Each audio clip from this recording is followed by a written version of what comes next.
Hey folks, it's been a long day in the office today, but something quite interesting appeared today on DJI's YouTube channel. They've lined up two video premieres for the 14th, which, as we know, is the date of the event at which they've already told us that they're going to make an announcement.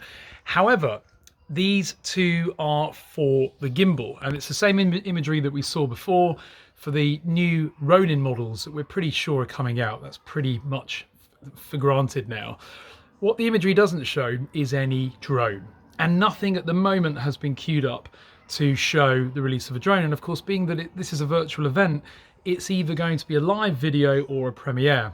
And at the moment, there is none of the two relating to a drone release. So if there is a Mavic Mini 2 coming, it looks unlikely that it's going to be on the 14th, but we will see.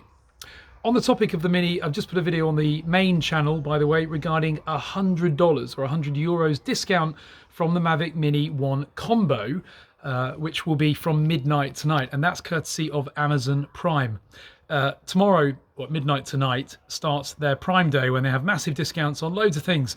So do go and check out that, because that's certainly a great opportunity to grab the Mini, which, even if there is a Mavic Mini 2 coming out, getting the combo Mini 1 for that kind of price is incredible. That's 3 batteries, prop guards, lever case, the lot. Really, really good value. So watch this channel and the main channel for the latest news. The 14th is going to be interesting. The timing all looks a bit different on these two premieres as well. It doesn't look like these premieres are going to be going live during the actual event as per the timing that we had before, but we will see. Anyway, a little 3-year-old's asking for me, so I better go. Comment below, folks. Thanks for watching.